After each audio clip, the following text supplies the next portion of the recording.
देवा एक नंबर का सन की लड़का था। उसके अंदर किसी के लिए दया और प्यार नहीं था। वो ना किसी से बात करता था और ना ही किसी की मदद करता था। देवा जेल में कैदियों को फांसी देने का काम करता था। दरअसल उसके माता पिता के मर जाने के बाद उसके बड़े पापा और बड़ी माँ ने जमीन और जायदाद हथियाने के लिए देवा को एक कमरे में जंजीर से बांध दिया था और दिन में एक बार उसे सड़ा हुआ खाना दिया जाता था ताकि वो मर जाए। बेचारा देवा अपने माँ बाप से मदद की भीख मांगता रहा, लेकिन कोई उसकी मदद नहीं करता। धीरे धीरे दिन बीते गए और देवा बड़ा हो गया, पर मदद की गुहार लगाता रहा मगर कोई जवाब नहीं देता। एक दिन रेलवे कर्मचारी जब गाय को भगा रहा था तभी उसे किसी के चिल्लाने की आवाज आई। वह वहां पहुंचा तो देखा एक लड़के को जंजीर से बांधा गया था। उसने तुरंत देवा को अपने साथ लाया और उसकी देखभाल के लिए उसे जेल में छोड़ दिया। अब देवा को किसी की परवाह नहीं थी। अगर उसके सामने कोई मर भी रहा होता तो भी उसे फर्क नहीं पड़ता, क्योंकि जब वो मदद मांग रहा था तब किसी ने उसकी मदद नहीं की थी। एक दिन एक लड़की अपनी माँ के लिए जेल में खाना लेकर आई थी, लेकिन पुलिस वाले उसे अंदर नहीं जाने देते थे। उसने कई तरीके अपनाए लेकिन हर बार पकड़ी जाती। एक दिन उसने देखा कि देवा को कोई नहीं रोकता और वो सीधे अंदर चला गया। तब उस लड़की ने ठान लिया कि देवा से प्यार का नाटक करके वो अपनी माँ के लिए खाना अंदर पहुंचवाएगी और फिर उसने देवा का पीछा करना शुरू कर दिया।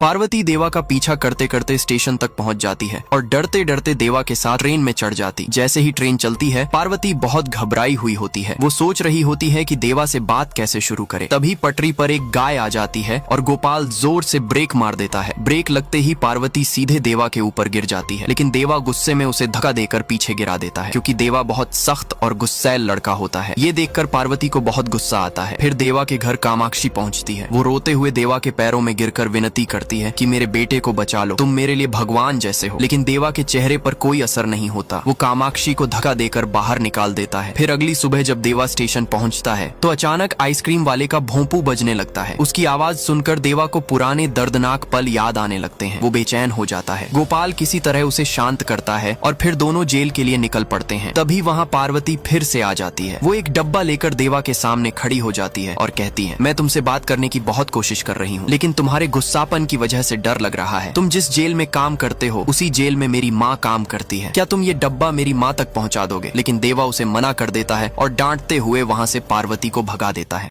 अब पार्वती हर रोज कुछ न कुछ कोशिश करती थी ताकि वो देवा को अपने करीब ला सके। यहाँ तक कि रास्ते में पैसे भी गिरा देती थी ताकि उससे बात करने का बहाना बन सके। लेकिन देवा एकदम पत्थर दिल था। वो बात करने का नाम ही नहीं लेता। जब ये तरीका भी काम नहीं आया तो पार्वती एक तांत्रिक के पास गई। तांत्रिक ने उसे एक नींबू दिया और कहा कि अगर देवा का पैर उस पर पड़ गया तो वो तुम्हारे वश में आ जाएगा। पार्वती ने वही किया। वो नींबू रास्ते में रख देती है, लेकिन तभी देवा का दोस्त वहाँ आता है और गलती से उसी नींबू पर पैर रख देता है, जिससे पार्वती की कोशिश हर बार नाकाम हो जाती है। इसके बाद पार्वती नंदी से रिक्वेस्ट करती है कि वो देवा को डब्बा दे दे। नंदी मान जाता है और देवा को मना भी लेता है कि वो पार्वती की माँ को डब्बा पहुंचा दे। लेकिन जब देवा जेल के पास पहुंचता है तो रास्ते में ही डब्बा फेंक देता है। ये देखकर पार्वती बहुत दुखी हो जाती है और वहीं बैठकर देवा का इंतजार करने लगती है। जैसे ही देवा बाहर आता है वो उस पर गुस्से से चिल्लाती है, अगर तुम ये खाना दे देते तो मेरे लिए भगवान जैसे होते, लेकिन तुम्हें जरा सी भी दया नहीं है। तुम इंसान नहीं, जानवर से भी बदतर हो। ये सब पीछे खड़े जेलर देख लेता है और पार्वती से कहता है, तुम्हें उसके बारे में कुछ भी नहीं पता है कि वो बचपन में कितना दुख झेला है। और फिर जेलर पार्वती को उसके बचपन के बारे में बताने लगता है।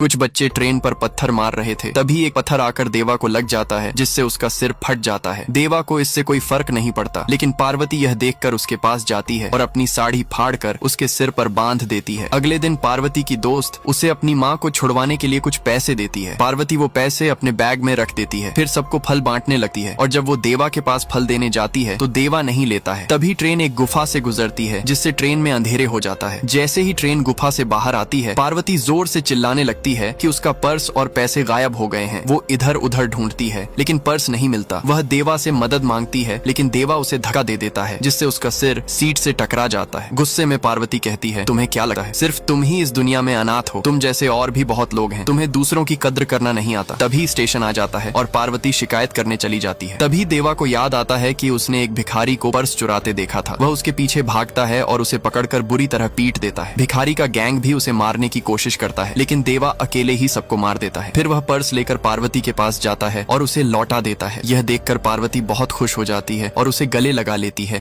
एक दिन देवा और पार्वती आइसक्रीम खाने गए थे। वहाँ आइसक्रीम वाले का भोपू बजने लगा तो देवा का दिमाग अचानक से खराब होने लगा और वो अजीब सा बर्ताव करने लगा। पार्वती ये देखकर बहुत परेशान हो गई। उसे अपने भविष्य को लेकर डर लगने लगा। उसने गोपाल से बात की और कहा, मुझे देवा अच्छा लगता है लेकिन उसके बदलते नेचर की वजह से डर लगता है। पार्वती ने गोपाल से पूछा, आखिर देवा ऐसा क्यों है? तब गोपाल ने बताया, पहले वो ऐसा नहीं था। उसका बचपन बहुत दर्दनाक था। जब उसके पापा मरे तो उसके अंकल और आंटी ने कहा था कि वो देवा को अच्छा भविष्य देंगे, लेकिन कुछ समय बाद उन्होंने अपने असली रंग दिखाने शुरू कर दिए। एक दिन देवा अपने पापा के डब्बे से पैसे निकालकर आइसक्रीम खरीदने गया तो अंकल और आंटी ने गुस्से में उसे बहुत डांटा। देवा ने कहा, ये मेरे पापा के पैसे हैं, मुझे परमिशन लेने की जरूरत नहीं। उन्हें लगा कि अगर ये बच्चा आज पैसों का हक मांग रहा है तो कल प्रॉपर्टी भी मांगेगा। गुस्से में उन्होंने देवा को कमरे में बंद कर दिया और उसके हाथ पैर जंजीरों से बांध दिए। देवा रोता रहा और मदद मांगता रहा, लेकिन उसके अंकल आंटी ने बिल्कुल भी दया नहीं दिखाई। वो उसे सड़ा हुआ खाना देते थे ताकि वो खाकर मर जाए। उनके घर के पास से रोज आइसक्रीम वाला गुजरता था और उसका भोपू बजता था। देवा मदद के लिए चिल्लाता था लेकिन उसकी आवाज बाहर तक नहीं पहुंचती थी। तभी से उसे उस भोपू की आवाज से डर लगने लगा।